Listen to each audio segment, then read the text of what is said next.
Sekelompok debt collector melakukan pengeroyokan dan pengerusakan mobil di halaman kantor Polsek Bukit Raya, Pekanbaru. 4 pelaku berhasil ditangkap, sementara 7 pelaku lainnya masih dalam pengejaran polisi. Aksi belasan anggota debt collector yang melakukan pengerusakan dan penganiayaan di halaman kantor Polsek Bukit Raya, Pekanbaru ini viral di media sosial. Para anggota debt collector dengan brutal melakukan penyerangan dan perusakan mobil dengan pelemparan batu dan balok kayu. Tidak hanya itu, para pelaku mengeroyok seorang wanita yang juga berprofesi sebagai debt collector. Sehari setelah kejadian, polisi berhasil menangkap 4 orang pelaku, sementara 7 orang anggota debt collector lainnya masih dalam pengejaran polisi.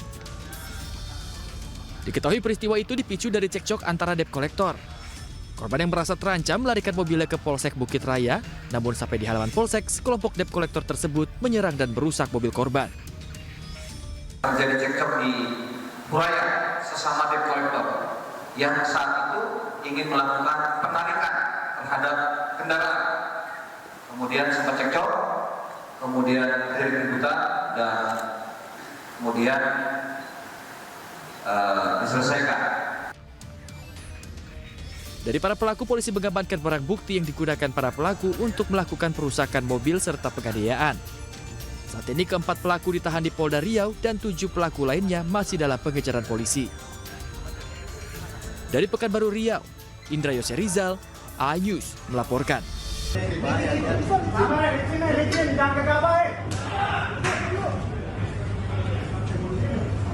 Hati-hati licin ya, jatuh ntar biasanya. Video amatir warga merekam aksi seorang WNA asal Afrika yang mengamuk di pusat perbelanjaan apartemen kawasan Kalibata, Pancoran, Jakarta Selatan.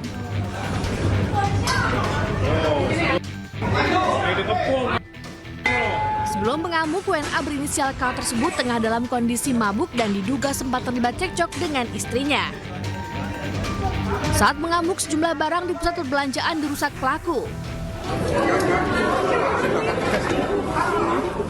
Petugas keamanan apartemen dan polisi yang berusaha mengamankan pelaku sempat kesulitan karena pelaku menyiram dirinya dengan minyak goreng yang diambil dari pusat perbelanjaan. Menurut polisi, sejak awal pelaku yang dalam kondisi mabuk berniat untuk mengakhiri hidupnya dan kedua putranya yang masih balita.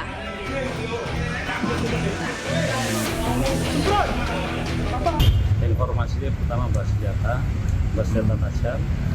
Namun begitu saya deketin, saya tanya ke istrinya, senjatanya udah diamankan. Nah, setelah itu kita diajak komunikasi dengan bahasa dia agar benar sama mengerti dengan posisi gendong 2 anak, yang kurang lebih anak pertama umur 3 tahun, yang kedua 2 tahun, laki-laki. Saat ini pelaku dibawa ke Rumah Sakit Polri Kramat Jati untuk mendapatkan penanganan medis. Sementara sang istri dan kedua anaknya diamankan di Polsek Pancoran untuk sementara waktu. Dari Jakarta, Helmi Sejang Bakti, iNews melaporkan. Kabar duka datang dari Vatikan. Pemimpin tertinggi umat Katolik Paus Fransiskus meninggal dunia di usia ke-88 tahun.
le Palme.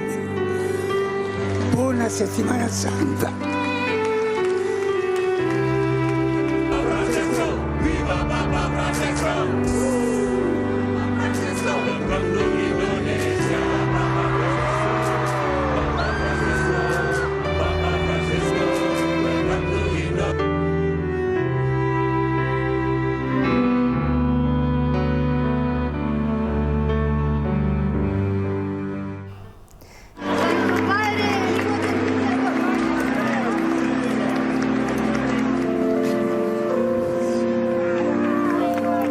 Pemimpin umat Katolik sekaligus Kepala Negara Vatikan Paus Fransiskus meninggal dunia di Vatikan pada pukul 7:35 Senin pagi waktu setempat.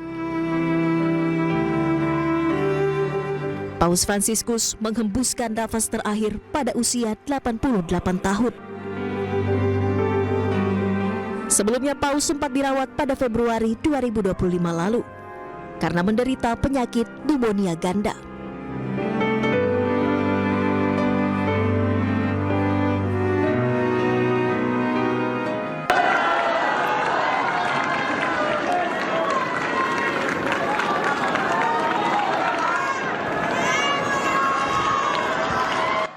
Dalam momen terakhirnya, Paus sempat hadir di akhir acara Misa Paskah di Vatikan.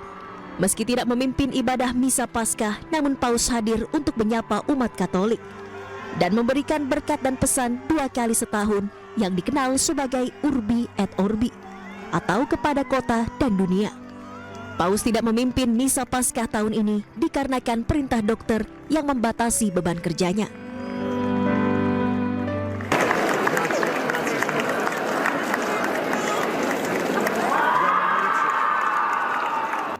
Pesan Paskah Paus Fransiskus diwakilkan oleh Uskup Agung Gereja Katolik Diego Ravelli. Dalam pesan tersebut, Paus menyoroti konflik berlanjut antara Israel dan Palestina. Ia menyebut situasi di Gaza dramatis dan menyedihkan, dan menyerukan perdamaian untuk menghentikan perang di Gaza dan membebaskan seluruh sandera.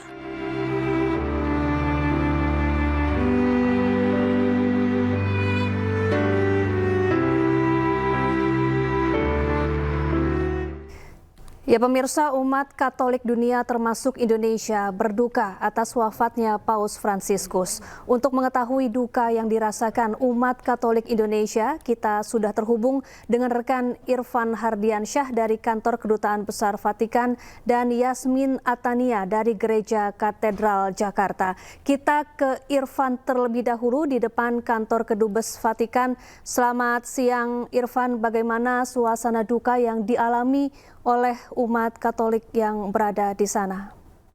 Baik, terima kasih. Selamat siang Syafa dan juga pemirsa. Dapat kami sampaikan bahwa saat ini kami sedang berada di depan kantor Kedutaan Besar Vatikan, di mana dari pantauan kami untuk situasi terkini sejak pagi tadi kami memantau sudah ada beberapa jemaat yang memang sudah mengantri di depan kantor Kedubes ataupun Kedutaan Besar Vatikan yang berada di Jalan Medan Merdeka Gambir, Jakarta Pusat. Dan tentunya ini tadi dibuka sekitar pukul 10 waktu Indonesia bagian Barat, karena memang dari informasi yang kami dapatkan bahwa untuk jemaat ini bisa masuk dibagi 2 sesi, di mana untuk sesi pertama ini dari pukul 10 waktu Indonesia bagian Barat hingga pukul 12.00. Kemudian untuk sesi kedua ini akan dilakukan pada pukul 14.00 hingga pukul 17.00. Dan untuk jemaat ini diperbolehkan masuk ini akan diselenggarakan selama 3 hari ke depan, mulai dari tanggal 22 hingga 24 April 2025. Dan tentunya dari pantauan kami juga ini dapat kami sampaikan kepada Anda, Syafa dan juga pemirsa, terlihat ada beberapa karangan bunga yang sudah terpajang di depan kantor Kedubes Vatikan, di mana ini ada dari Presiden Republik Indonesia Prabowo Subianto, kemudian juga ada beberapa karangan bunga lainnya. Dan tadi sekitar pukul 11 waktu Indonesia bagian Barat, Ketua MPR RI Ahmad Muzani ini telah mendatangi kantor Kedubes Vatikan untuk mengucapkan bela sungkawa dan juga mengucapkan berbagai doa, karena memang tadi kami juga sempat mewawancarai salah satu jemaat yang sudah memasuki kantor Kedutaan Besar Vatikan. Mereka menyebutkan bahwa mereka sangat kehilangan sosok Paus Fransiskus, yang mana Paus Fransiskus merupakan pemimpin umat Katolik dunia, dan tadi menceritakan bahwa mereka ini sangat kehilangan akan sosok Paus Fransiskus. Dan terlihat ini di sebelah kiri saya ini merupakan antrian dari jemaat yang hendak memasuki kantor Kedutaan Besar Vatikan. Dan dari pantauan kami juga ini bendera setengah tiang telah dikibarkan. Ini menandakan bahwa penghormatan terakhir terhadap Paus Fransiskus yang meninggal pada hari kemarin, Senin 21 April 2025. Sementara demikian, Syafa. Baik Irfan, apakah sudah ada informasi dari pihak Kedutaan Besar Vatikan terkait informasi pemakaman Paus Fransiskus? Ya, dari informasi yang kami dapatkan bahwa untuk pemakaman yang akan dilakukan Paus Fransiskus ini akan dilakukan setelah hari ke-9 wafatnya Paus Fransiskus yang akan dimakamkan di Vatikan. Dan tentunya juga kami belum mengetahui secara pasti, dan memang dari informasi yang kami dapatkan bahwa Kedutaan Besar ini akan menyelenggarakan ataupun menggelar konferensi pers untuk memperbaharui informasi terkini terkait dengan kapan akan dimakamkannya, kemudian juga penyebab dari kematian Paus Fransiskus. Sementara demikian, Syafa. Baik, terima kasih Irfan Hardiansyah. Selanjutnya kita akan bergeser ke Gereja Katedral Jakarta. Ada Yasmin Atania di sana. Selamat siang Yasmin. Saat ini apakah masih ada peribadatan khusus yang digelar oleh umat Katolik di sana? Baik, selamat siang Syafa dan juga pemirsa. Suasana duka menyelimuti Gereja Katedral Jakarta usai wafatnya Paus Fransiskus, pimpinan umat Katolik dunia di usia ke-88 tahun. Kami melaporkan langsung dari area dalam Gereja Katedral. Ini nampaknya para umat Katolik terus berdatangan secara langsung untuk berdoa dan juga memanjatkan tentunya doa-doa baik atas berpulangnya Paus Fransiskus di hari kemarin. Dan juga tidak hanya berdoa di area dalam Gereja Katedral saja, namun juga sebagian umat Katolik ini nampak berdoa di area Gua Bunda Maria yang berada di kawasan Gereja Katedral Jakarta. Memang untuk hari ini tidak ada peribadatan khusus. Ini mereka datang untuk berdoa secara bersama-sama, baik itu bersama keluarga, ada juga bersama kelompok begitu ya, berdoa secara langsung. Ada umat yang nampak tadi menundukkan kepala, berdoa. Ada juga tadi hanya nampak dia memandang dari kejauhan. Adapun sebagai bentuk penghormatan terakhir, Syafa dan juga pemirsa, pihak Gereja Katedral ini menghias area altar dengan foto besar Paus Fransiskus. Jadi foto ini terpampang di sisi kiri dan juga di sisi kanan altar. Kemudian ada pula bingkai foto yang ditempatkan dengan rapi di antara rangkaian bunga anggrek yang ada di depan altar. Ada juga gambar Paus yang sedang tersenyum diapit oleh 2 buah lilin yang menyala. Nah, terkait dengan peribadatan khusus sebelumnya sudah diinformasikan Syafa dan juga pemirsa oleh pihak Gereja Katedral Jakarta bahwa akan diselenggarakan misa arwah tepatnya pada hari Kamis 24 April 2025 pada pukul 18 waktu Indonesia Barat di Gereja Katedral ini, dan diharapkan bagi seluruh umat Katolik di Indonesia juga turut melaksanakan misa arwah di gereja masing-masing. Sekian yang dapat kami sampaikan. Syafa, kembali ke studio. Baik, terima kasih Yasmin Atania langsung dari Gereja Katedral Jakarta. Tadi sebelumnya juga ada Irfan Hadriansyah dari depan Kedutaan Besar Vatikan Jakarta, dan selamat bertugas kembali rekan-rekan. Pemirsa, umat Katolik di Gereja Katedral Makassar menggelar doa khusus yang dipersembahkan untuk Paus Fransiskus. Doa bersama ini untuk mengiringi wafatnya pemimpin umat Katolik sedunia. Doa pagi tadi diikuti oleh pengurus Keuskupan Agung Makassar dan karyawan Gereja Katedral. Doa ini bukan hanya sebagai bentuk solidaritas, tetapi juga sebagai wujud kasih dan kepedulian umat Katolik terhadap Paus Fransiskus. Selain doa pada pagi hari tadi, nanti malam juga akan digelar misa yang akan dibuka untuk umum bagi umat Katolik Gereja Katedral Makassar. Nah, sambil tentu saja berdoa untuk keselamatan kekal dari mendiang Bapa Suci.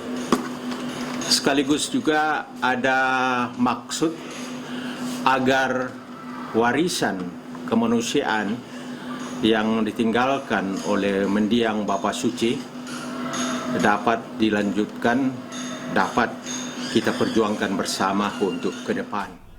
Ya, selanjutnya kita terhubung dengan rekan Leo M. Nur dan Joni Nura di Makassar dan juga di Nusa Tenggara Timur. Kita ke Leo terlebih dahulu di Gereja Katedral Makassar. Selamat siang, Leo. Bagaimana situasi terkini di sana? Apakah ada doa khusus yang digelar oleh umat Kristiani di sana terhadap wafatnya Paus Fransiskus? Ya, baiklah, saat ini saya sedang berada di Gereja Katedral Makassar. Pagi tadi sudah diadakan doa yang dikhususkan untuk pengurus Keuskupan Makassar dan karyawan Gereja Katedral Makassar.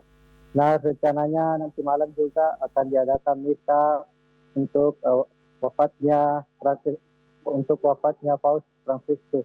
Dan saat ini juga dari pengurus karyawan dari Gereja Katedral Makassar terus melakukan persiapan untuk pelaksanaan misa malam nanti. Dapat kami laporkan bahwa wafatnya Paus Fransiskus juga menjadi sangat dirasakan oleh umat Katolik di Kota Makassar, Sulawesi Selatan. Untuk itu rencananya pada malam nanti sekitar pukul 19 akan diadakan misa malam. Dan diharapkan juga kepada paroki dan rumah ibadah agar melaksanakan doa bersama untuk wafatnya Paus Fransiskus. Untuk sementara kami laporkan dari Makassar. Ya, Leo, apa yang disampaikan oleh jemaat di sana terkait sosok Paus Fransiskus di mata mereka? Ya, sosok Paus Fransiskus dianggap sebagai pemimpin dunia yang peduli dengan kemanusiaan, khususnya warga miskin di penjuru dunia. Dan beliau dianggap sebagai tokoh kemanusiaan tentunya. Baik. Terima kasih Leo Muhammad Nur dari Makassar, Sulawesi Selatan. Selanjutnya kita menuju ke Joni Nura di Kupang, Nusa Tenggara Timur. Selamat siang, Joni. Apakah ada doa bersama dan juga peribadatan khusus yang digelar oleh umat Kristiani di sana? Baik, Syafa, dapat saya laporkan sekarang saya sedang berada di Katedral Santo Yosef Maumere. Saat ini umat paroki di Keuskupan Maumere sendiri sudah melakukan ibadah misa per pagi tadi. Dan Bapak Uskup sendiri berpesan kepada seluruh paroki yang berada di wilayah Keuskupan Maumere sendiri untuk mengadakan misa untuk mendoakan keselamatan Bapak Paus sendiri. Hingga saat ini ada 41 paroki yang berada di Keuskupan Maumere sudah mendoakan keselamatan Bapak Paus Fransiskus sendiri. Safa. Iya, Joni, apakah doa bersama atau peribadatan khusus ini digelar hanya hari ini saja atau akan dilangsungkan selama beberapa hari ke depan? Baik, Safa, dapat saya sampaikan bahwa ibadah ini akan berlangsung sampai dengan pemakaman Bapak Paus sendiri. Safa. Baik, terima kasih Joni Nura langsung dari Maumere, Nusa Tenggara Timur. Sebelumnya tadi juga ada Leo Muhammad Nur dari Makassar, Sulawesi Selatan. Terima kasih. Kita ke informasi selanjutnya, pemirsa. Tidak ada pengamanan khusus usai Paus Fransiskus dinyatakan meninggal dunia di usianya yang ke-88 tahun. Sementara itu, untuk menghormati wafatnya Paus Fransiskus, tempat wisata ditutup untuk sementara. Berikut cuplikan laporan dari rekan kami Arlista Hadi yang berada di Vatikan beberapa saat lalu. Kemarin pada saat Paskah, kondisi di Vatikan ini ramai. dan mereka itu sempat mendapatkan seolah-olah secercah harapan dikarenakan Paus memberikan khutbah begitu. Namun siapa yang menyangka tadi pagi sekitar pukul 7:35 Paus meninggal dunia. Namun masyarakat Vatikan dan Roma ini baru mendapatkan kabar Paus meninggal kurang lebih sekitar pukul 10:15 ataupun 10:30. Otomatis masyarakat langsung shock, mereka langsung terkejut. Pengumuman yang disiarkan oleh speaker-speaker yang tiba-tiba langsung dari otoritas setempat ini menyalakan pengumuman begitu. Tak hanya warga Roma, warga Vatikan, tapi seluruh wisatawan termasuk saya ini sempat terkejut dikarenakan baru pukul 10:15, 10:30 diumumkan. Dan beberapa di antara mereka ini ada yang langsung keluar dari antrian wisata, ada yang mereka langsung menundukkan kepala, dan dipastikan dari beberapa puluh ataupun beberapa ratus wisatawan ini yang tadinya ada di sekitar Roma langsung menuju ke Vatikan. Dapat dilihat ini banyak sekali warga yang berusaha untuk memasuki antrian. Ini bisa dipastikan Nadia Valeri dan pemirsa, ini antrian sudah melebihi dari 2 km. Dan untuk memasuki ke gedung Vatikan ini tidak ada persyaratan khusus, hanya memang ada controlling begitu, ada pemeriksaan tas. Vatikan ini tidak ada polisi begitu ya, tapi ada memang petugas keamanan yang sudah berjaga-jaga begitu.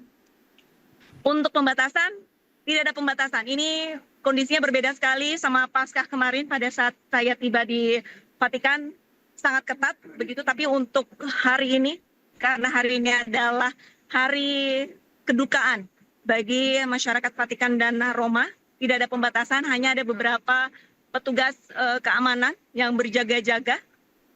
Pintu gerbang dibuka secara umum. Namun bagi warga ataupun bagi turis yang ingin memasuki gedung Vatikan, tentunya seperti yang tadi sudah sebelumnya saya jelaskan, mereka harus mengantri, mereka harus melalui proses pengecekan terlebih dahulu agar bisa masuk ke dalam ataupun masuk ke depan gedung Vatikan. Larangan apa yang tidak boleh dilakukan ini sepertinya tidak ada begitu. Namun saya bisa pastikan semua tempat wisata untuk hari ini ditutup. Acara turis begitu, itu semuanya di cancel karena sudah ada pengumumannya dari otoritas setempat. Namun untuk mungkin restoran ataupun tempat belanja masih terbuka, tapi untuk tempat wisata seperti museum-museum itu ditutup. Dan bagi wisatawan yang sudah terlanjur berada di dalam, ada petugas di dalam tempat wisata tersebut yang menggiring para wisatawan perlahan-lahan agar keluar begitu dari tempat wisata. Pemirsa, sekelompok penagih utang di Gunung Kidul, Yogyakarta menyiram kepala desa menggunakan air karena masalah utang piutang. Intimidasi tersebut viral di media sosial dan menuai kecaman publik.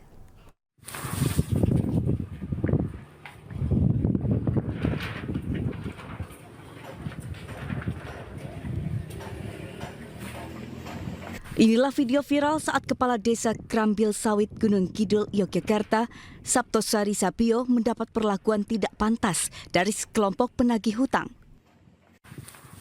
Saat sedang duduk, salah satu penagih hutang tiba-tiba menyiramkan air yang mengenai seluruh badan Saptosari. Intimidasi ini dipicu masalah hutang piutang yang belum dilunasi Saptosari. Perlakuan tidak menyenangkan ini terjadi pada bulan puasa lalu di perempatan Legundi, Kecamatan Panggang, Gunung Kidul. Itu pada bulan puasa itu karena juga saya menahan emosi, nah makanya saya terus tidak lapor pada saat itu karena kondisi baru bulan puasa. Karena sampai akan terjadi melapor ini karena diviralkan sehingga banyak warga saya yang tahu dan semua tadi terkait mendukung saya itu. Sementara itu, pemerintah Kabupaten Gunung Kidul mengecam aksi penagih hutang tersebut yang kelewat batas. Saptosari didorong untuk menempuh jalur hukum dan mengimbau warga agar tidak terpancing. Maka kita pastikan Pak Lurah akan ditemani oleh solidaritas teman-teman dari Paguyuban Semar, dan saya pun bersama Pak Sekda dan seluruh jajaran akan selalu mengupdate kondisi Pak Lurah dimanapun berada. Kejadian ini dengan cepat menyebar melalui berbagai platform media sosial. Banyak yang mengecam tindakan penagih hutang yang dinilai mempermalukan seorang pejabat desa dengan perbuatan tidak pantas. Dari Gunung Kidul, Yogyakarta, Kismaya Ainus melaporkan. Sekelompok debt kolektor melakukan pengeroyokan dan pengerusakan mobil di halaman kantor Polsek Bukit Raya, Pekanbaru. 4 pelaku berhasil ditangkap, sementara 7 pelaku lainnya masih dalam pengejaran polisi. Aksi belasan anggota debt kolektor yang melakukan pengerusakan dan penganiayaan di halaman kantor Polsek Bukit Raya, Pekanbaru ini viral di media sosial. Para anggota debt kolektor dengan brutal melakukan penyerangan dan perusakan mobil dengan pelemparan batu dan balok kayu. Tidak hanya itu, para pelaku mengeroyok seorang wanita yang juga berprofesi sebagai debt kolektor. Sehari setelah kejadian, polisi berhasil menangkap 4 orang pelaku, sementara 7 orang anggota debt kolektor lainnya masih dalam pengejaran polisi. Diketahui peristiwa itu dipicu dari cekcok antara debt kolektor. Korban yang merasa terancam melarikan mobilnya ke Polsek Bukit Raya, namun sampai di halaman Polsek, sekelompok debt kolektor tersebut menyerang dan merusak mobil korban. Terjadi cekcok di Kuraya sesama debt kolektor yang saat itu ingin melakukan penarikan terhadap kendaraan. Kemudian sempat cekcok, kemudian keributan, dan kemudian diselesaikan. Dari para pelaku, polisi mengamankan barang bukti yang digunakan para pelaku untuk melakukan perusakan mobil serta penganiayaan. Saat ini keempat pelaku ditahan di Polda Riau dan 7 pelaku lainnya masih dalam pengejaran polisi. Dari Pekanbaru Riau, Indra Yose Rizal, Ainus melaporkan.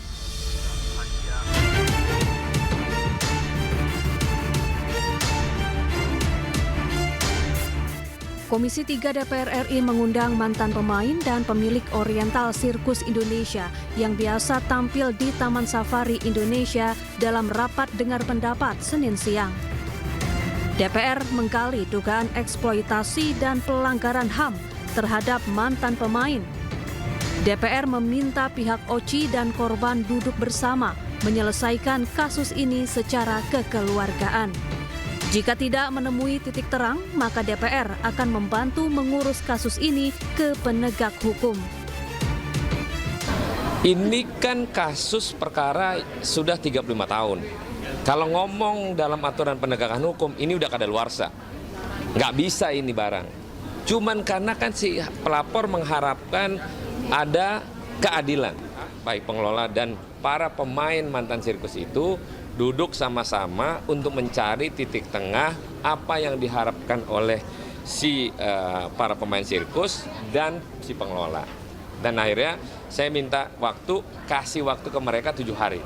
Kalau 7 hari nggak diselesain, maka silakan melalui proses penegakan hukum yang nanti akan kita awasin. Begitu.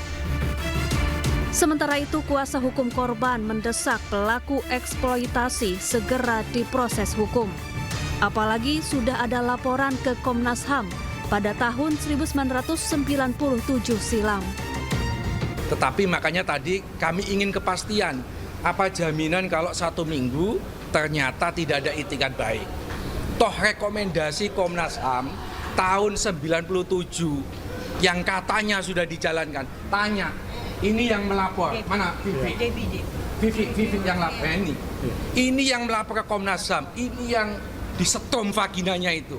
1 rupiah pun gak ada itu kompensasi. Itikat baik apa gitu. Ini sudah 28 tahun. Makanya kalau memang tidak punya itikat baik, ayo.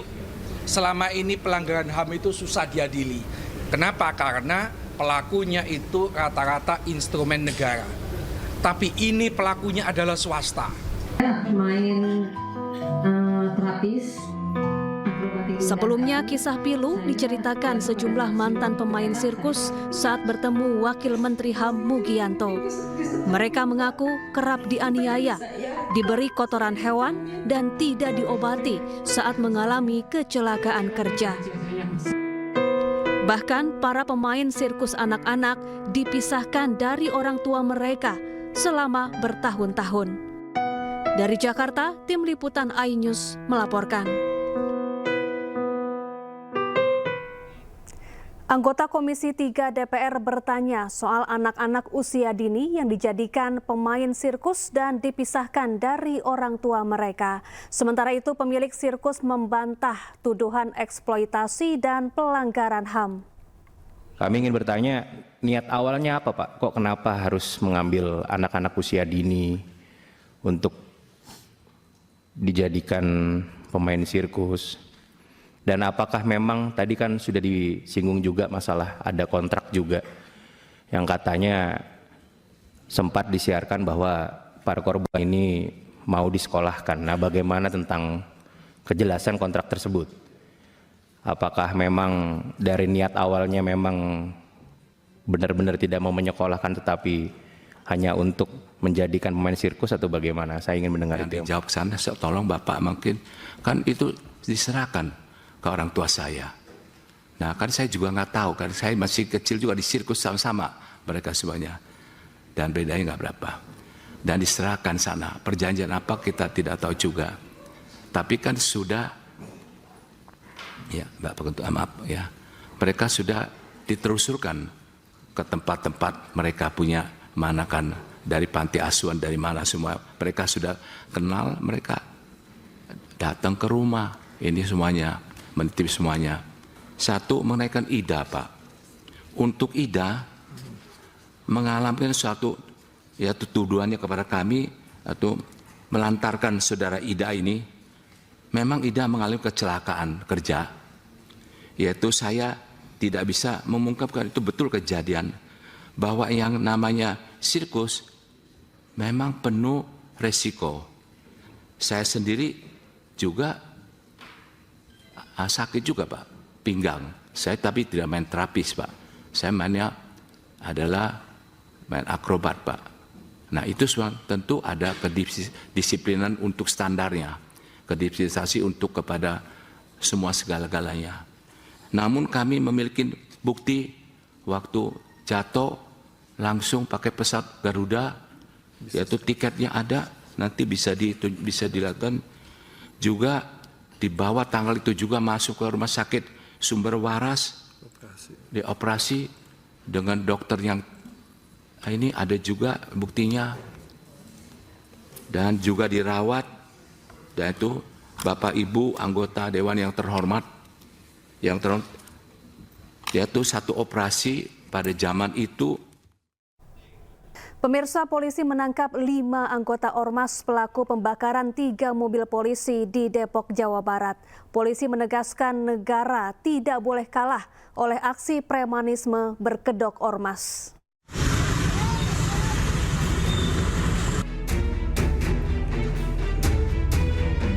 Polisi menangkap 5 pelaku pembakaran mobil polisi di Depok, Jawa Barat.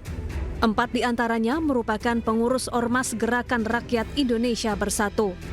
Mereka diringkus di lokasi terpisah. Para pelaku ada yang berperan membakar mobil, menganiaya anggota polisi, menutup portal jalan, dan melakukan provokasi. Sementara itu, 4 orang pelaku lainnya masih buron. Pada saat itu, yang bersangkutan memberikan ancaman akan melakukan tembakan, maka yang bersangkutan melakukan tembakan sebanyak 3 kali yang mengenai kaca bego, mengakibatkan kaca pecah dan mengenai kaki dari operator bego. Selama proses pelaporan di kami ada beberapa laporan polisi juga yang masih kami tangani yang terindikasikan dilakukan oleh saudara TS. Pada saat proses penyidikan yang ada di kami, yang bersangkutan tidak kooperatif selama proses penyidikannya, sehingga penyidik melakukan tindakan menjemput pada yang bersangkutan, sehingga pada saat dilakukan penjemputan terjadi upaya dari yang bersangkutan dan para berikutnya seperti tadi disampaikan dan dijelaskan oleh Bapak Dirkrimum, terjadi penghalangan penyidikan dan juga pengerusakan terhadap mobil operasional penyidik kami. Dalam kesempatan ini, polisi menegaskan negara tidak boleh kalah oleh aksi premanisme berkedok ormas.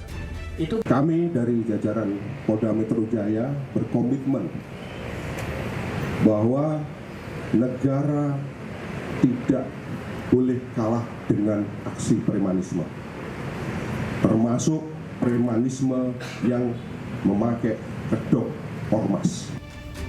Kasus ini bermula saat sebuah perusahaan akan melakukan pemagaran di Kampung Baru, Cimanggis, Depok.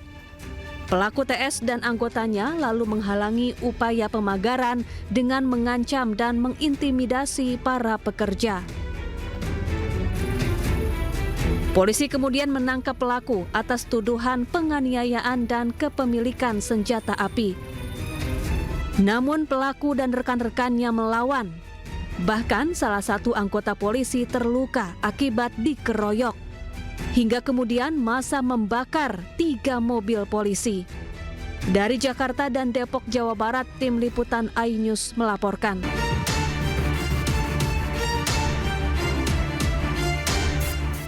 Komisi 3 DPR RI mengundang mantan pemain dan pemilik Oriental Sirkus Indonesia yang biasa tampil di Taman Safari Indonesia dalam rapat dengar pendapat Senin siang.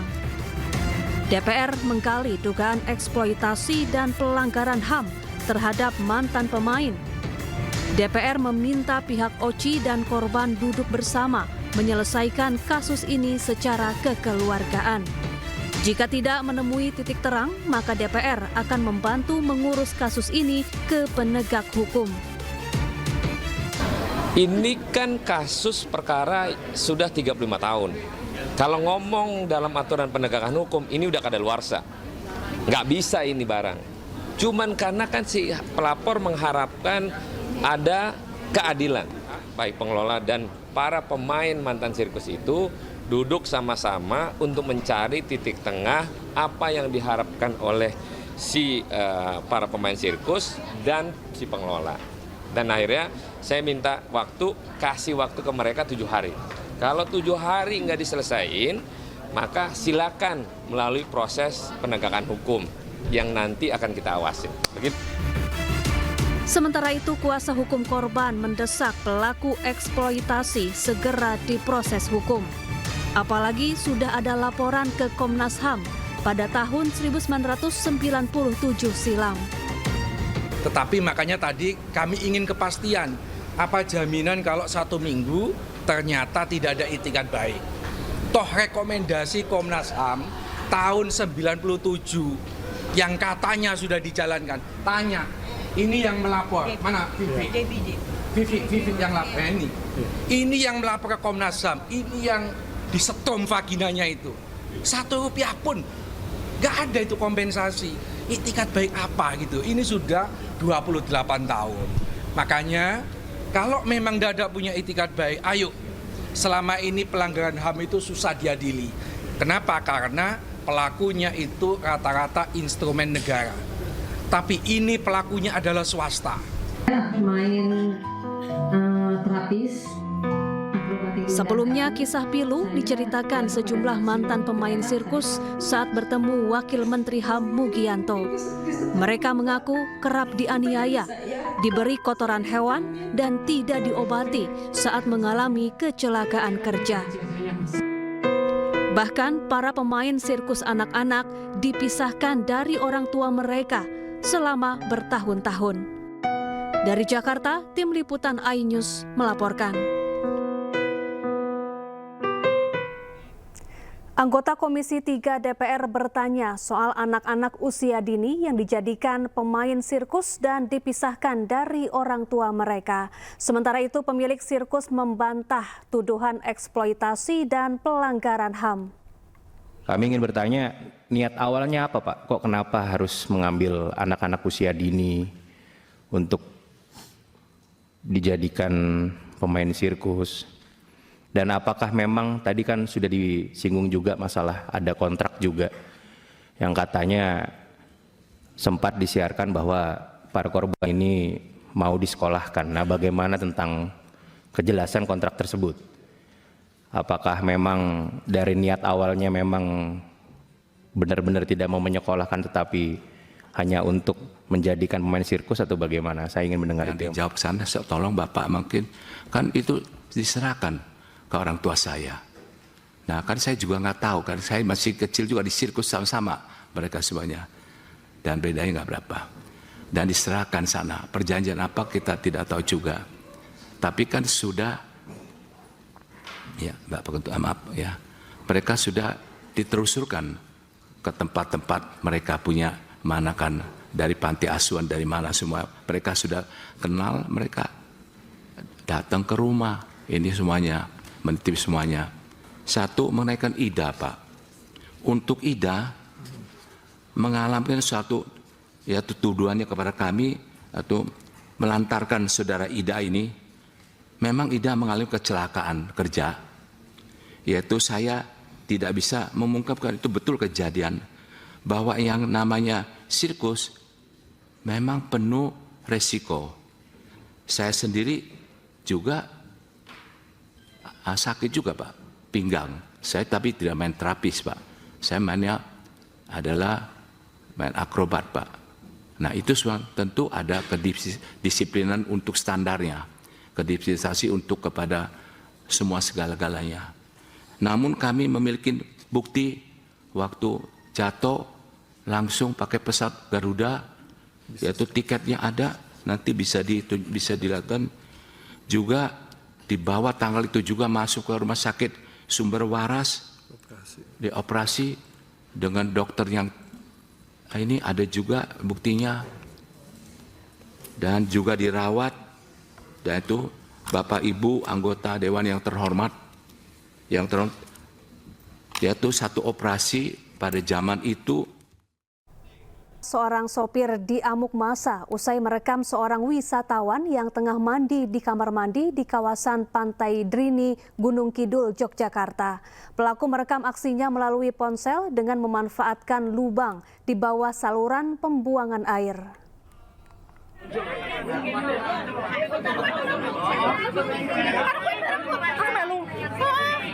Seorang sopir diamuk massa usai kedapatan merekam wisatawan yang tengah mandi di kamar mandi di kawasan Pantai Drini, Gunung Kidul, Yogyakarta. Peristiwa terjadi pada Sabtu 19 April 2025 saat wisatawan tengah ramai. Korban berteriak memergoki aksi pelaku, sopir berusia 58 tahun tersebut. Pelaku awalnya mengelak, namun usai dicek di ponselnya ditemukan sebuah video korban berdurasi 30 detik. Petugas yang tengah melakukan patroli langsung mengamankan pelaku ke Polres Gunung Kidul. Pelaku mengaku memanfaatkan lubang pembuangan air yang berada di bawah untuk memasukkan handphone yang digunakan untuk merekam wisatawan yang mandi di bilik sebelah. Sementara menurut pengelola wisata pihak Pantai Drini, sudah memberikan fasilitas kamar mandi dengan tembok tinggi. Si bapaknya sopir itu memang niat untuk memvideo orang mandi yang telanjang di kamar mandi itu. Seperti itu kronologinya. Ya Pak, terkait dengan mungkin fasilitas dari pengelola, mungkin ini kan banyak ramai juga, mungkin penjelasannya seperti apa sih Pak? Untuk fasilitas toilet ataupun kamar mandi yang ada di kawasan pantai itu sebetulnya semua sudah sesuai dengan speknya Mas. Ya, kamar mandinya tinggi, tertutup rapat semua. Sebenarnya dari pihak korban sudah ditemukan termasuk dengan keluarga bahwa sepakat untuk tidak melaporkan atau menindaklanjuti lebih lanjut. Terus berarti sejauh ini selesai kekeluargaan atau seperti apa Bu dari kasus ini? Masyarakat diimbau untuk lebih waspada serta segera melaporkan setiap tindakan mencurigakan di area publik. Dari Gunung Kidul, Yogyakarta, Kismaya iNews melaporkan. Pemirsa, setelah menerima laporan pasien yang diduga dicabuli dokter di rumah sakit swasta Kota Malang, polisi kini tengah mengumpulkan barang bukti, diantaranya rekaman kamera pengawas atau CCTV. Personel Satuan Reserse Kriminal Polresta Malang sudah mendatangi Rumah Sakit Persada Kota Malang. Selain memeriksa kamar inap korban, polisi juga mengumpulkan alat bukti, salah satunya rekaman CCTV.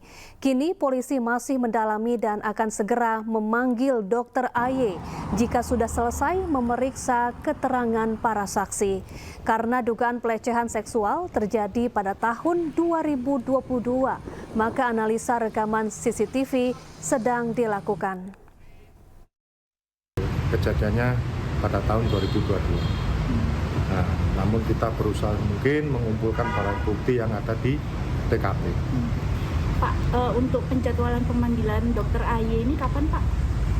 Jadi untuk pemanggilan ini setelah nantinya semua saksi atau barang bukti terkumpul, baru kita akan meminta keterangan terhadap dugaan pelaku oknum dokter tersebut.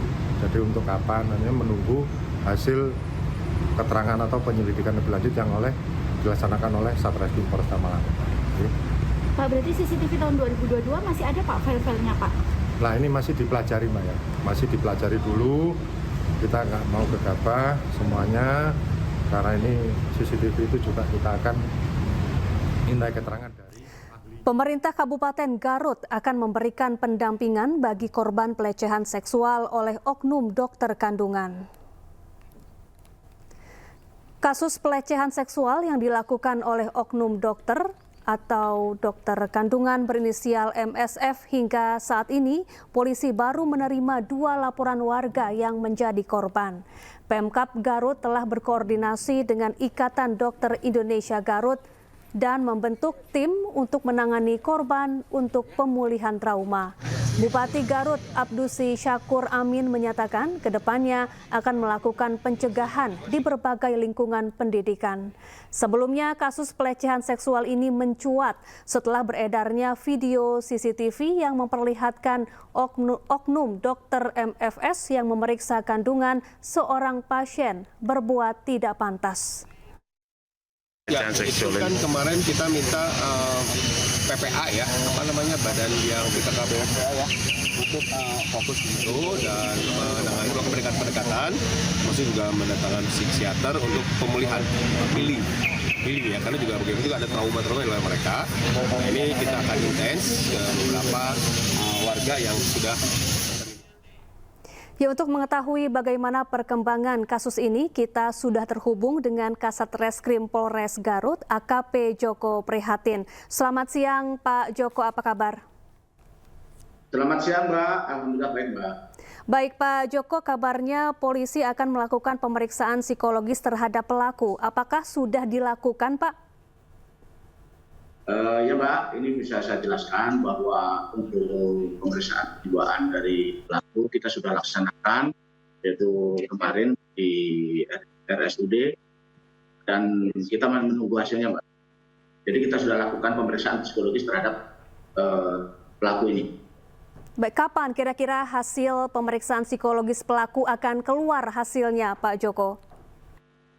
Jadi Mbak, jadi kita prosedur kita tetap kita tempuh untuk melakukan pemeriksaan kejiwaan pelaku ini, bagian dari proses penyidikan kami, dan nanti tindak lanjut untuk hasilnya kapan nanti kita menunggu dari dokter kejiwaannya. Baik, setelah memeriksa intensif pelaku, apakah ada fakta-fakta lain yang ditemukan oleh penyidik polisi, Pak Joko? Ya Mbak, bisa saya jelaskan Mbak di sini bahwa sampai hari ini kita sudah menerima jumlah laporan polisi sebanyak 5 korban, dan kita sudah lakukan pemeriksaan baik terhadap korban ini. Kita sudah lakukan pemeriksaan psikologis ke UPT PPA, kemudian kita sudah lakukan visum, dan kita akan lanjut mendalami kembali kepada pelaku, karena waktu pertama pelaku mengaku melakukan sebanyak 4, ternyata kita sudah mendapatkan laporan polisi sampai hari ini 5 korban yang sudah kita terima dan kita lakukan pemeriksaan. Baik, ada 5 korban yang sudah melapor ke polisi. Korban ini mendapatkan perilaku pelecehan seksual dari pelaku ini kapan, Pak? Jadi bisa saya jelaskan, Mbak. Untuk pelaku ini dilakukan pelecehan seksualnya dilakukan yaitu di tahun semuanya di tahun 2024. Yang mana salah satu korban yang sudah melaporkan di antara 5 ini adalah korban yang videonya sempat viral di media sosial. Alhamdulillah yang bersangkutan beliaunya mau melaporkan yang didampingi oleh suaminya. Demikian, Mbak. Baik, apakah pelecehan ini dilakukan di tempat yang sama? Karena pelaku ini kan bekerja di 2 tempat, di sebuah rumah sakit di Garut dan juga di sebuah klinik, Pak Joko. Jadi dari kelima korban ini, 1 di tempat kosan pelaku, kemudian yang 4 korban dilakukan di tempat praktek yaitu di klinik seperti yang di video viral tersebut, Mbak. Kalau dari pengakuan para korban, bagaimana modus pelaku melakukan aksi bejatnya ini, Pak Joko? Kalau untuk modusnya semuanya sama, yaitu dengan terlebih dahulu pelaku memeriksa kandungan para korban dengan dengan USG tersebut, ya, dengan USG. Dan kemudian dengan di waktu yang sama tangan kirinya atau tangan kanannya melakukan pelecehan terhadap para korban tersebut.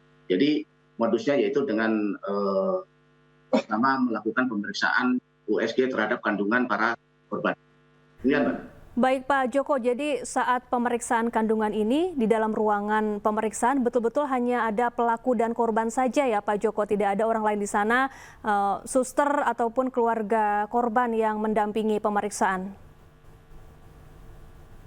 Ada beberapa korban yang didampingi oleh suaminya atau saudaranya, dan ada juga yang pihak bidan atau perawat yang di klinik menyaksikan, tapi waktu pelaku mau melakukan perbuatannya, kadang-kadang untuk perawat untuk mengambilkan sarung tangan dan lain-lain atau rekam medik kepada perawat untuk mengambil di luar. Nah, kesempatan itu digunakan untuk melakukan perbuatan tersebut. Kemudian kalau ada keluarganya atau yang menungguin, itu dialihkan pandangannya kepada layar monitor yang ada di atas. Demikian. Aksi pelaku ini kan dilakukan sejak tahun 2024 dan korbannya sudah ada 5 orang yang melapor. Apakah tidak pernah ada kecurigaan dari pihak klinik terhadap perilaku pelaku? Ya Mbak, kalau untuk kecurigaan atau apa kita tidak mengetahui. Yang jelas kita mendapatkan video viral, kita langsung tindak lanjutin, walaupun belum ada yang melaporkan, kita langsung tindak lanjutin, kita melakukan penyelidikan dan kita langsung mengamankan pelaku karena sangat viral. Kita lakukan pengamanan dan kemudian selanjutnya kita mencari korban-korban yang alhamdulillah sampai saat ini sudah 5 korban yang melaporkan. Tapi tidak menutup kemungkinan ada korban-korban lain. Saya menghimbau kepada masyarakat yang merasa menjadi korban agar bisa menghubungi atau datang ke posko kami atau bisa menghubungi ke 08111 340 4040 itu jabatan kami untuk menerima pengaduan dari yang merasa menjadi korban oleh oknum dokter MSF ini. Demikian, Mbak. Baik, lalu bagaimana saat ini dengan kondisi 5 korban yang sudah melapor ini, Pak Joko?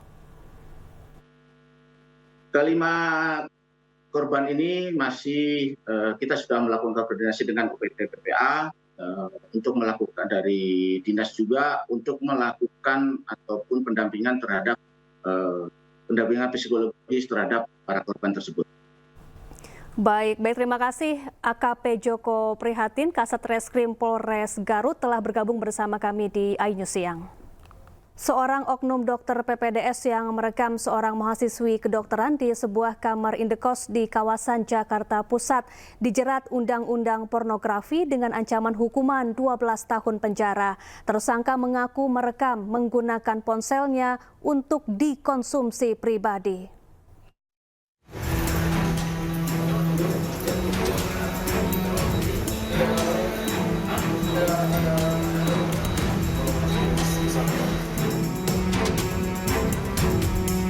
Muhammad Azwindar Eka Satria, oknum dokter PPDS yang terpergok merekam seorang mahasiswi yang sedang mandi di sebuah kamar kos di kawasan Jakarta Pusat dijerat Undang-Undang Pornografi dengan ancaman hukuman 12 tahun penjara.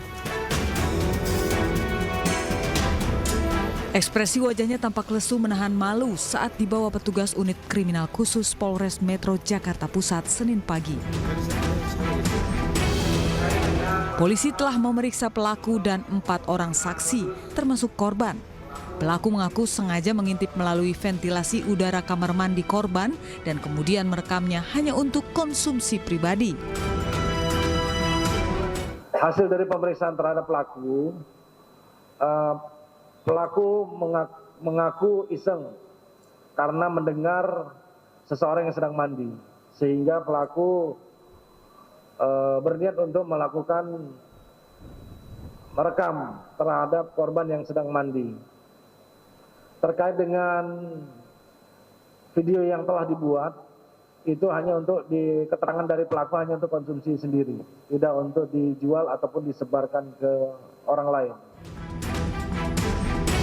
Akibat perbuatannya, pelaku dijerat pasal 29 Undang-Undang Nomor 44 Tahun 2008 tentang pornografi dengan ancaman hukuman 12 tahun penjara. Dari Jakarta, Rani Sanjaya, iNews melaporkan. Kementerian Kesehatan menerima aduan dugaan kekerasan terhadap mahasiswa pendidikan program dokter spesialis di Universitas Sriwijaya Palembang. Korban diduga ditendang di bagian alat kelamin oleh seniornya. Seorang mahasiswa PPDS Anestesi Universitas Sriwijaya Palembang diduga menjadi korban kekerasan. Korban mengalami pendarahan usai ditendang seniornya di bagian alat kelamin. Korban juga disebut dirawat di IGD RSUP Muhammad Husin. Kasus ini sudah dilaporkan ke Kementerian Kesehatan dan sedang diselidiki. Sudah dapat laporan dari Rumah Sakit Muhammad Husin bahwa betul itu terjadi. Nah, untuk selanjutnya tentu kami perlu dalami dulu ya kasus ini untuk kita mengambil tindakan apa lagi setelah itu. Jadi itu kita pastikan dulu. Tapi saat ini kita bisa konfirmasi bahwa kasus ini memang terjadi di sana. Jadi di mana sih Pak, Unsri atau di mana Itu di wahana pendidikannya di Rumah Sakit ini ya, Muhammad Husin ya. Wahana pendidikan di Muhammad Husin ya Pak. Kronologi jelasnya sudah didapat didapat oleh Kemenkes belum Pak? Apa tuh? Kronologi jelasnya kasus itu. Nah, nanti kita tahu dulu ya. Ini baru dapat juga informasi sesaat dulu dari videonya juga yang. Anda kembali di iNews Siang pemirsa. Kejaksaan Agung kembali menyita barang bukti dari pengacara Arianto, salah satu tersangka kasus suap vonis putusan lepas korupsi ekspor minyak goreng. Barang bukti yang disita diantaranya 2 kapal pesiar.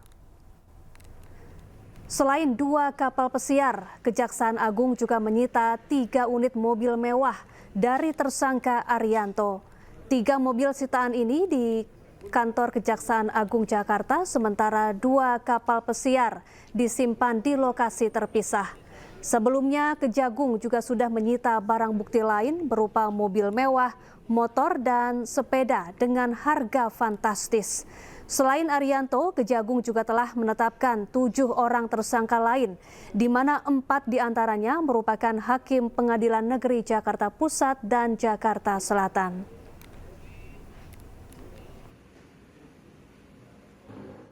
Ya, Kejaksaan Agung menetapkan 3 tersangka baru kasus suap impor gula dan timah dengan terdakwa Thomas Lembong dan Harvey Muiz. Salah seorang tersangka TB merupakan Direktur Pemberitaan JAK TV.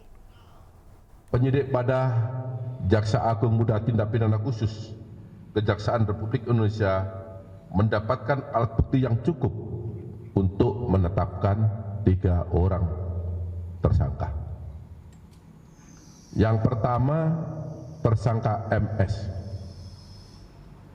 Yang bersangkutan selaku advokat dengan surat penetapan tersangka nomor 21 tanggal 21 April 2025. Yang kedua, tersangka JS. Yang bersangkutan sebagai dosen dan advokat berdasarkan surat penetapan tersangka nomor 29 tanggal 21 April 2025. Yang ketiga, tersangka TB selaku Direktur Pemberitaan JEK TV berdasarkan surat penetapan tersangka nomor 30 tanggal 21 April 2025. Adapun hasil pemeriksaan terhadap para saksi dan para tersangka yang sebelum ditetapkan sebagai saksi, yang bersangkutan juga sebelum ditetapkan sebagai tersangka, yang bersangkutan terlebih dahulu diperiksa sebagai saksi, dapat diperoleh fakta-fakta sebagai berikut.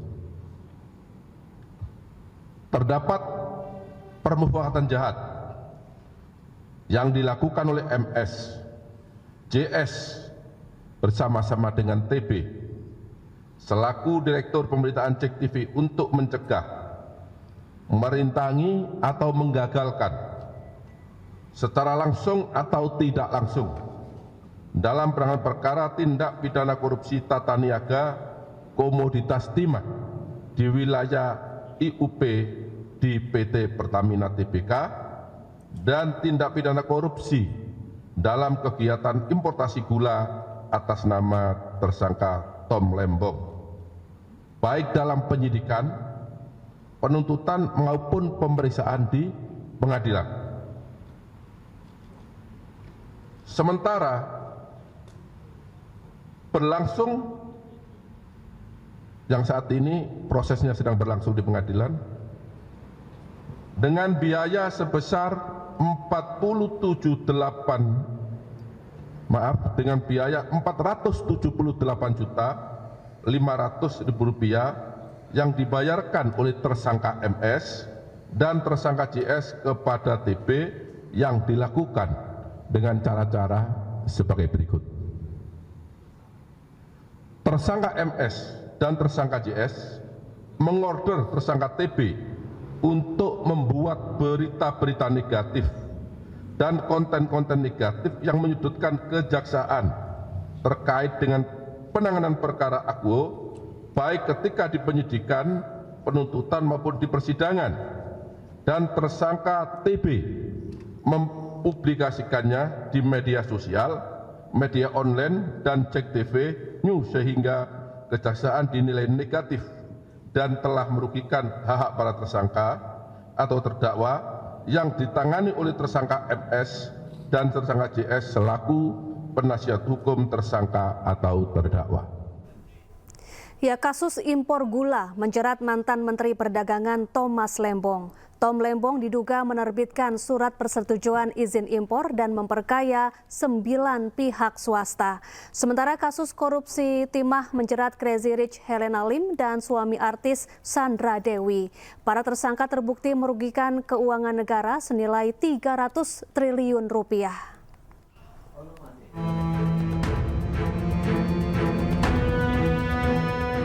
Mantan Menteri Perdagangan Thomas Dikasih Lembong terjerat dugaan korupsi impor gula pada tahun 2015-2016. Tom Lembong diduga melakukan perbuatan melawan hukum dengan menerbitkan surat persetujuan impor gula mentah pada tahun 2015 hingga 2016. Akibat keputusan itu, Tom Lembong dituduh telah memperkaya 9 pihak swasta dan merugikan negara.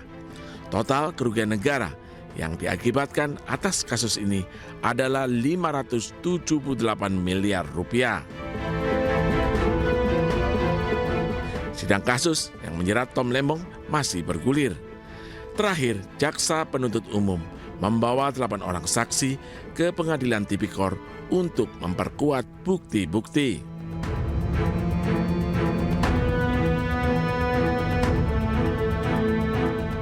Kasus korupsi tata niaga komoditas timah menjadi perhatian publik.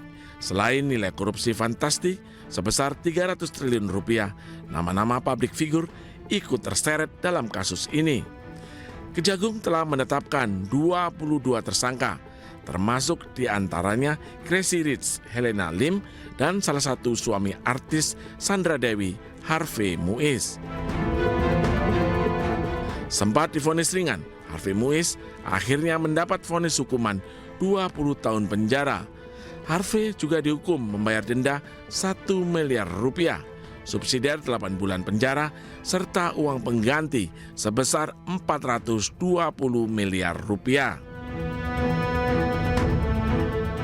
Sementara Helena Lim divonis 10 tahun penjara dengan hukuman denda 1 miliar rupiah, subsidiar 6 bulan penjara, dan uang pengganti sebesar 900 juta rupiah.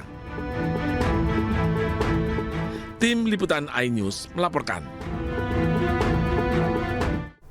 Kita beralih ke informasi lain, pemirsa. Menteri-menteri Kabinet Merah Putih bergantian berkunjung ke kediaman Joko Widodo. Namun Jokowi menegaskan pertemuan hanya merupakan silaturahmi dan membantah isu matahari kembar yang muncul.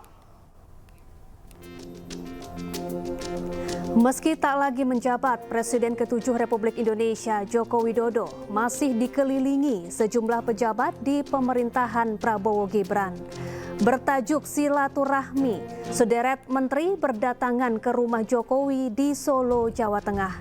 Di antaranya Menteri Koordinator Bidang Pangan Zulkifli Hasan, Menteri ESDM Bahlil Lahadalia, Menteri Kelautan dan Perikanan Sakti Wahyu Trenggono, Menteri Kesehatan Budi Gunadi Sadikin, hingga Ketua Dewan Ekonomi Nasional Luhut Binsar Panjaitan.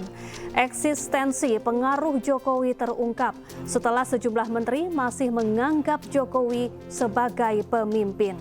Namun Presiden ke-7 RI Joko Widodo membantah ada matahari kembar. Apa yang salah? Silaturahmi di hari Lebaran kan sangat baik kepada siapapun, ya. Kemudian mengenai matahari kembar, nggak ada yang namanya matahari kembar. Matahari itu hanya satu, yaitu Presiden Prabowo Subianto. Udah, jelas. Kalau selama ini menteri dan wakil menteri kesini itu apakah juga meminta saran dan masukan? Silaturahmi biasa. Dan itu baik, silaturahmi itu. Kalau beberapa yang masih menyebut bos sendiri gimana? Beberapa menteri masih menyebut Bapak sebagai bos. Mantan bos. Tapi sudah silaturahmi dengan Pak Prabowo ya Pak ya? Oh sudah, hari Lebaran, hari pertama itu video call. Nggak lama dengan beliau. Dengan Pak Ma'ruf juga nih Pak? Pak Ma'ruf juga, Pak Presiden Prabowo juga. Ya, matur nuwun Pak. Ada rencana ketemu tatap muka Pak? Tatap muka. Presiden Prabowo Subianto meminta semua menterinya untuk merapatkan barisan. Istana Kepresidenan pun tekankan bahwa Kabinet Merah Putih solid.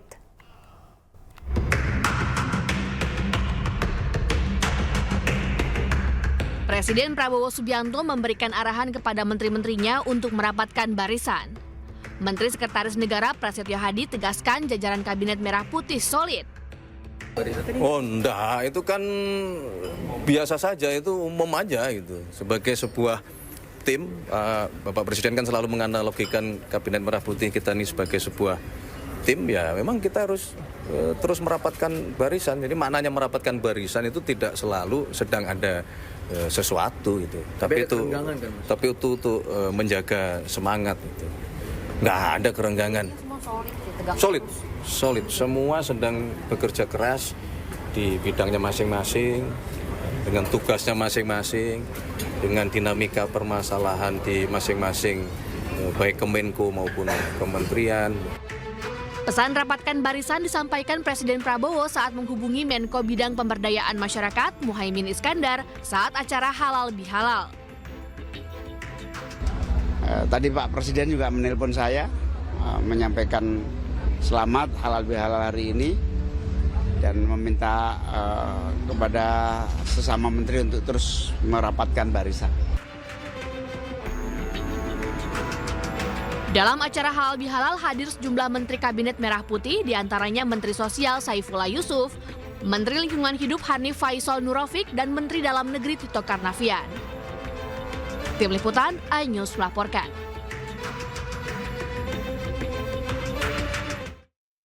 Pemirsa, DPW Partai Perindo Jawa Barat memanaskan mesin politik dengan mengonsolidasikan kekuatan dalam menghadapi pemilu 2029 mendatang. Partai yang dipimpin Angela Tanu Sudibyo ini yakin bisa mengantarkan kader-kader terbaiknya lolos ke Senayan.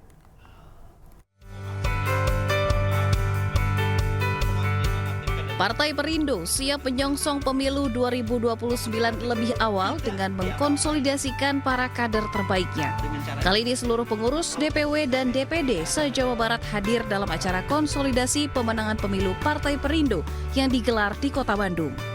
Tampak hadir dalam kegiatan konsolidasi, konsultan politik nasional ternama EF Saifullah Fatah yang memberikan paparan strategi dalam memenangkan Partai Perindo pada pemilu 2029 mendatang. Dan salah satu langkah yang konkret yang diambil oleh DPP Perindo itu adalah sesegera mungkin melakukan semacam kick-off, upaya awal untuk mengumpulkan jejaring DPW dan DPD serta para alek dan kepala daerah se-Indonesia yang ada di Perindo untuk kemudian bersama-sama merancang kerja pemenangan 2029.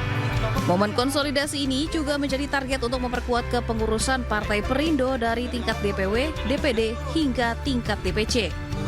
Kita mengambil momen yang cukup penting ya di dalam aktivitas kita di Jawa Barat ini adalah bagaimana kita mengevaluasi dan juga kita melakukan konsolidasi dengan teman-teman DPD-DPD seluruh Jawa Barat.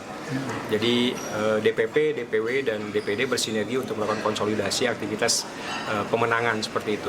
Buat kami Jawa Barat ini menjadi salah satu tempat yang penting untuk segera digarap dan tentu saja kita juga berharap memiliki persiapan yang lebih baik begitu jelang pemilihan umum. Meskipun pemilunya masih jauh 2029, tapi kita tetap harus menyiapkan sedini mungkin.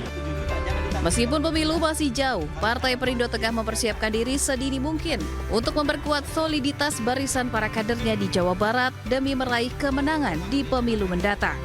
Dari Kota Bandung, Jawa Barat, Yanuar Candika, iNews melaporkan. Ya, kasus impor gula menjerat mantan Menteri Perdagangan Thomas Lembong.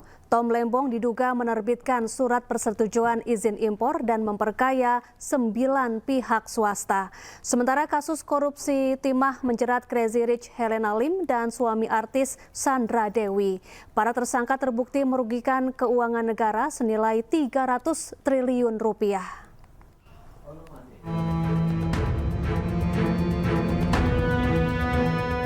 Mantan Menteri Perdagangan Thomas Dikasih Lembong terjerat dugaan korupsi impor gula pada tahun 2015-2016. Tom Lembong diduga melakukan perbuatan melawan hukum dengan menerbitkan surat persetujuan impor gula mentah pada tahun 2015 hingga 2016. Akibat keputusan itu, Tom Lembong dituduh telah memperkaya 9 pihak swasta dan merugikan negara. Total kerugian negara yang diakibatkan atas kasus ini adalah 578 miliar rupiah. Sidang kasus yang menjerat Tom Lembong masih bergulir. Terakhir, Jaksa Penuntut Umum membawa 8 orang saksi ke Pengadilan Tipikor untuk memperkuat bukti-bukti.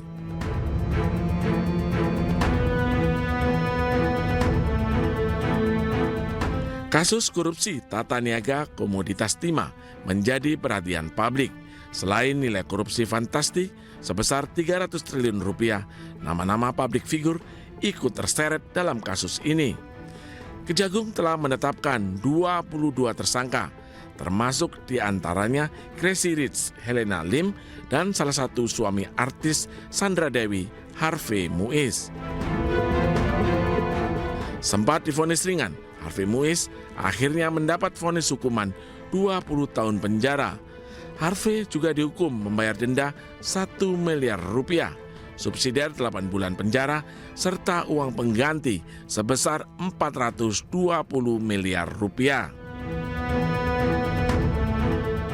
Sementara Helena Lim divonis 10 tahun penjara dengan hukuman denda 1 miliar rupiah, subsidiar 6 bulan penjara, dan uang pengganti sebesar 900 juta rupiah.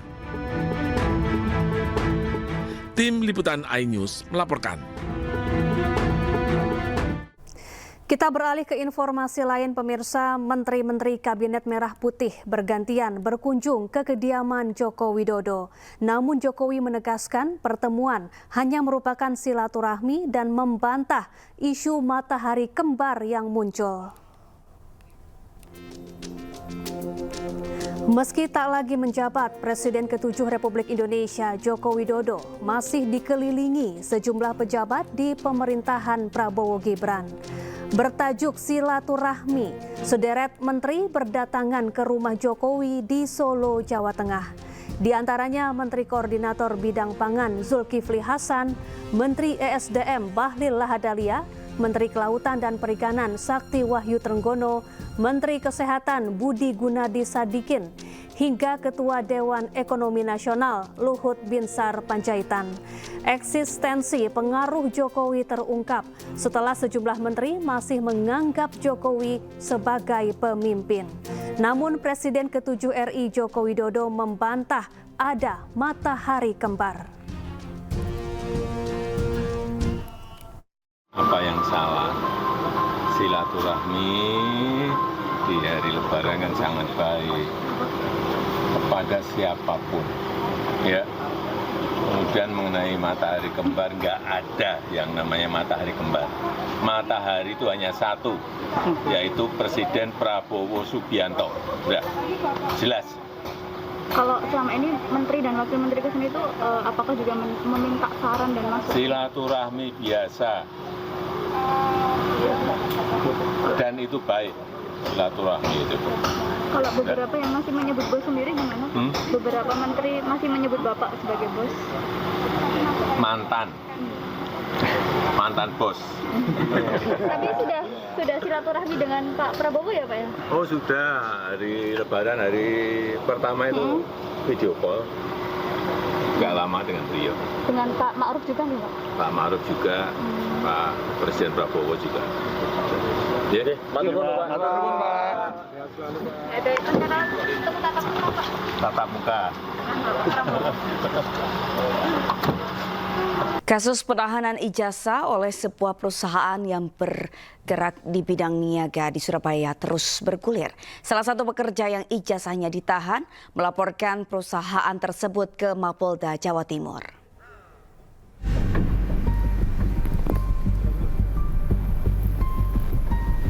Korban penahanan ijazah di sebuah perusahaan di Surabaya terus bertambah. Kali ini mereka memberanikan diri untuk melaporkan kasus tersebut ke Mapolda Jawa Timur. Korban membawa surat tanda jaminan ijazah yang diserahkan saat tes wawancara di tempat kerjanya pada 2019 lalu. Siapa bosnya itu? Diana langsung. Videonya viral itu. Bilangnya gimana Mas? Kenapa? Bilangnya gimana? Saya coba ngomong baik-baik, terus saya telepon. Saya kesana kan sama ayah saya, terus saya telepon. Ternyata di situ kan nggak ada orangnya, terus saya telepon. Kemudian setelah telepon itu malah saya yang dimaki-maki. Dimaki-maki? Iya, dimaki-maki kata-kata kotor gitu.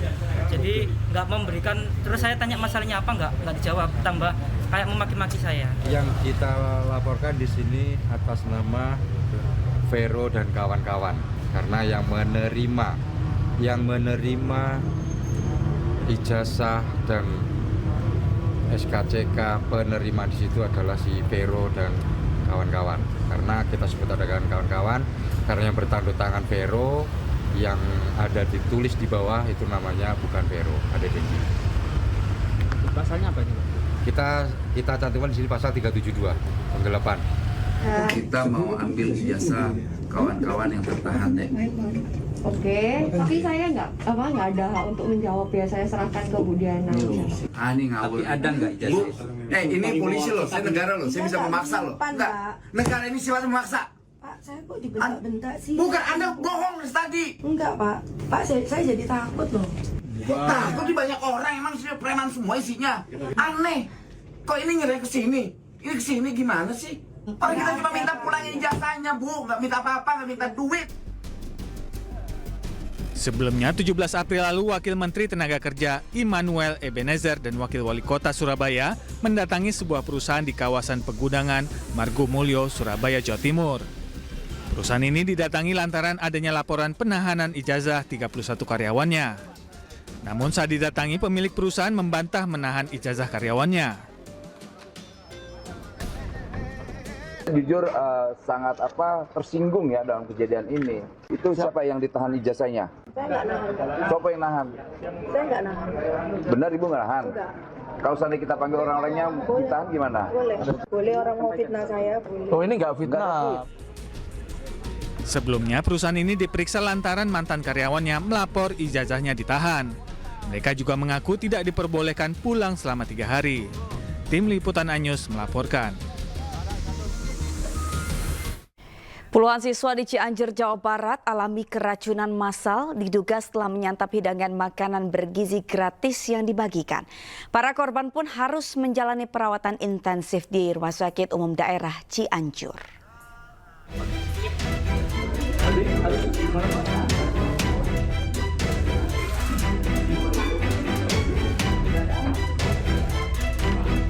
Puluhan siswa Madrasah Aliyah Negeri 1 di Cianjur, Jawa Barat menjalani perawatan intensif di instalasi gawat darurat RSUD Cianjur setelah mengalami gejala keracunan massal pada Senin malam. Para siswa diduga keracunan usai menyantap hidangan makanan bergizi gratis yang dibagikan di sekolahnya pada Senin siang.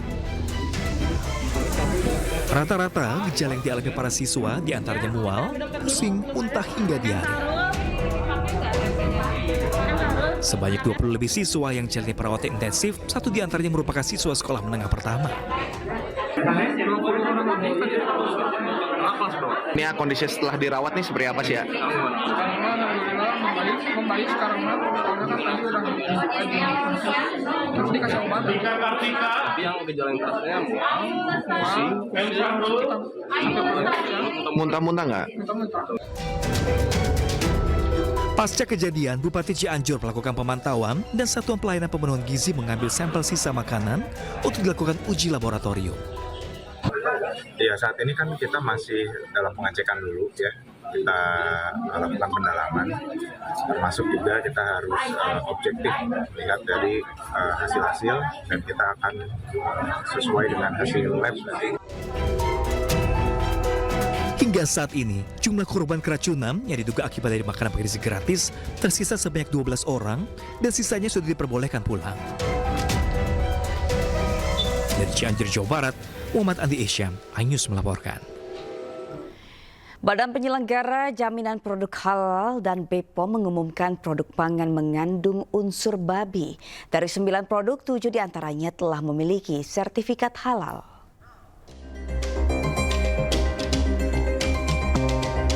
Badan Penyelenggara Jaminan Produk Halal atau BPJH bersama Badan Pengawas Obat dan Makanan atau BPOM merilis daftar produk makanan olahan yang ditemukan mengandung unsur babi atau porsin. Kepala BPJH Ahmad Haikal Hasan mengatakan temuan ini berdasarkan uji sampel secara acak yang dilakukan BPOM dan kemudian ditindaklanjuti oleh BPJH. Dalam temuan didapati 9 produk yang mengandung unsur babi. 7 diantaranya telah memiliki sertifikat halal. BPJH dan BPOM melayangkan surat kepada pihak terkait dan menarik seluruh produk dari pasaran.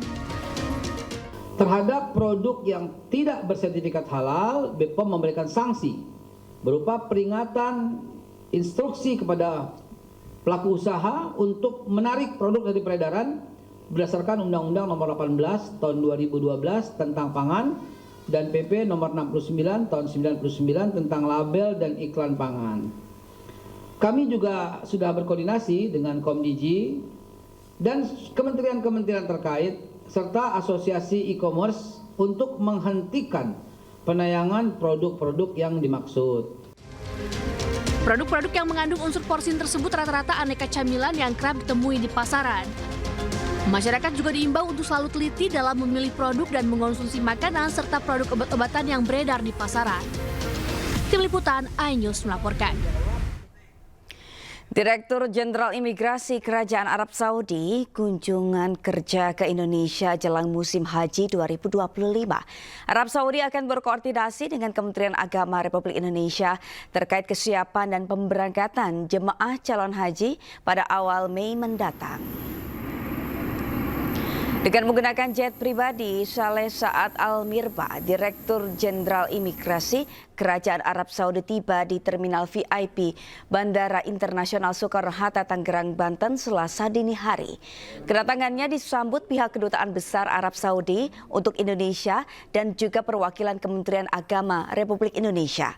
Saleh Saad Al-Mirba ingin memastikan kesiapan dari jalur fast track pemeriksaan keimigrasian yakni Mekah Road yang akan dilintasi oleh para jemaah calon haji Indonesia. Kelompok terbang perdana nasional jemaah calon haji Indonesia mulai diberangkatkan pada 2 Mei mendatang.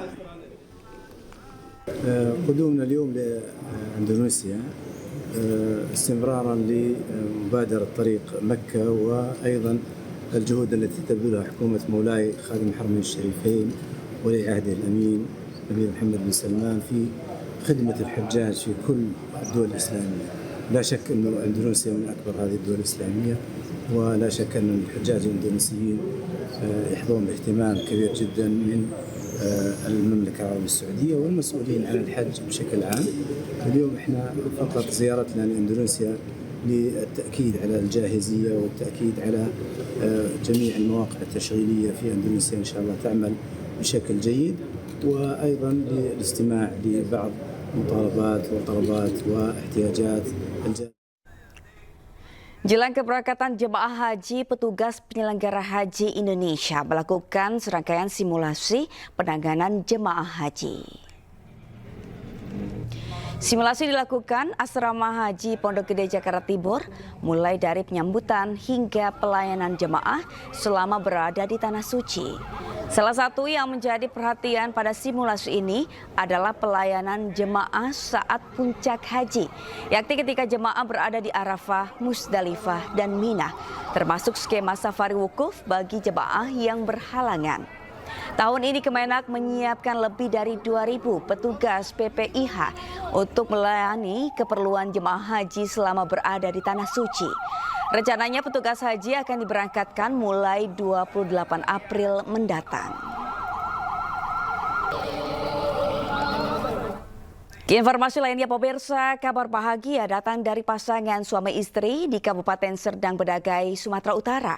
Pasalnya mereka berhasil melahirkan anak kelimanya yang memiliki bobot hingga 6,5 kilogram. Inilah Muhammad Arman Maulana, anak kelima dari pasangan suami istri Asmanto dan Endang Setiawati, warga Dusun Duku, Desa Melati 2, Kecamatan Perbaungan, Kabupaten Serdang Bedagai.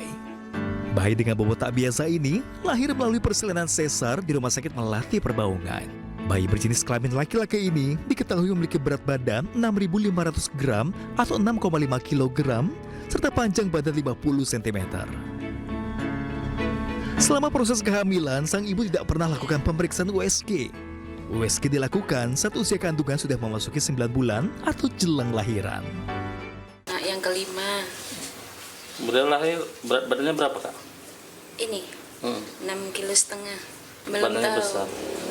Belum tahu. Tahunya ya WSG di dokter Berata. Dokter Berata. Oh, iya, nggak ada. Biasa aja makan. Jadi Kak, udah dikasih nama anak ini sekarang? Udah. Namanya Muhammad Arman Maulana. Beruntung kondisi ibu dan bayi sehat pasca melalui persalinan sesar. Pihak rumah sakit pun mengaku bahwa kelahiran anak dengan bobot mencapai 6,5 kg merupakan kasus yang pertama. Ya, proses persalinan seperti proses persalinan yang biasa-biasa, tidak ada yang istimewa. Ya, kita pastikan bahwa perjalanan operasinya sampai selesai, sampai bayi, sampai ke ruangan, semuanya berjalan lancar, normal, dan bagus. Bahkan sebelumnya, anak ketiga dari pasangan ini juga memiliki bobot yang lumayan, di mana saat lahiran berat anak ketiganya mencapai 5,3 kg. Dari Serdang Bedagai, Sumatera Utara, Wahyu Dustandi, iNews melaporkan. Pemirsa, umat Katolik seluruh dunia menantikan proses pemakaman Paus Fransiskus yang rencananya akan berlangsung di Basilika Santo Petrus, Kota Vatikan. Dan berikut informasi prosesi pemakaman Paus Fransiskus.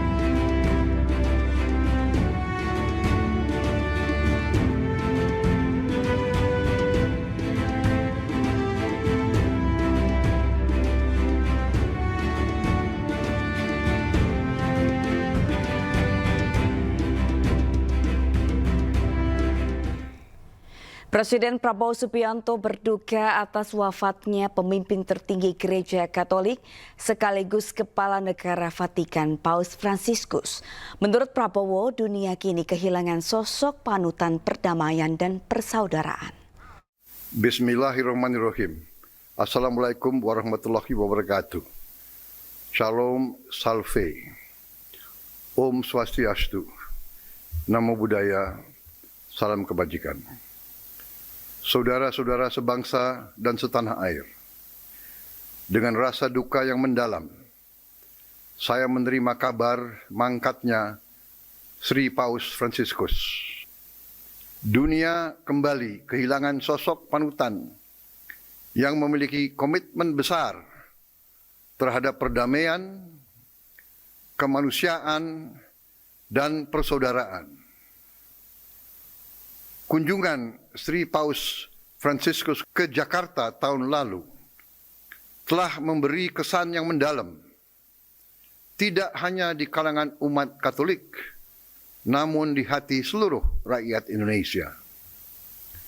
Pesan kesederhanaan, pluralisme, keberpihakan kepada orang miskin, dan kepedulian Sri Paus terhadap sesama akan selalu menjadi teladan bagi kita semua. Selamat jalan Sri Paus. Pesanmu untuk menjaga kemanusiaan dan perdamaian akan selalu membekas di hati kita. Wassalamualaikum warahmatullahi wabarakatuh. Shalom. Salve. Om Santi Santi Santi Om. Namo Buddhaya, salam kebajikan. Terima kasih. Pemerintah melalui Menteri Agama Nasaruddin Umar menyampaikan duka mendalam atas wafatnya pemimpin tertinggi umat Katolik Paus Fransiskus. Mendak sampaikan jasa dan persahabatan Paus kepada Indonesia tidak akan terlupakan. Assalamualaikum warahmatullahi wabarakatuh. Salam sejahtera untuk kita semuanya. Salam. Om Swastiastu, Namo Buddhaya, salam kebajikan. Saya Nasaruddin Umar, Menteri Agama Republik Indonesia, juga Imam Besar Masjid Istiqlal Jakarta, mengucapkan duka yang sedalam-dalamnya atas wafatnya Yang Mulia Paus Fransiskus. Tentu jasa dan persahabatan beliau tidak bisa kita lupakan. Baru saja telah mengunjungi Indonesia, termasuk mengunjungi Masjid Istiqlal dan memberikan pernyataan bersama yang sangat mengglobal. Baru saja dipanggil oleh Tuhan Yang Maha Kuasa. Tentu doa kita semoga Yang Mulia mendapatkan tempat yang layak di sisinya sesuai dengan kebajikan yang telah dilakukannya. Dan bagi umat Katolik yang telah ditinggalkan oleh Paus Fransiskus, tentu kita ikut bersama-sama mengerti dan mohon kesabaran menghadapi cobaan ini. Dan kita ingin semoga kerjasama kita Indonesia dengan Vatikan, kerjasama dengan semua pihak umat beragama, kita melanjutkan wasiat-wasiat yang telah dirintis oleh Yang Mulia dapat kita tindak lanjuti sebagaimana yang telah disepakati sebelum-sebelumnya. Sekali lagi, kami semuanya, keluarga besar Kementerian Agama, segenap warga bangsa Indonesia, sekaligus mewakili pemerintah, sekali lagi mengucapkan turut berduka cita sedalam-dalamnya atas berpulangnya atau wafatnya Paus Fransiskus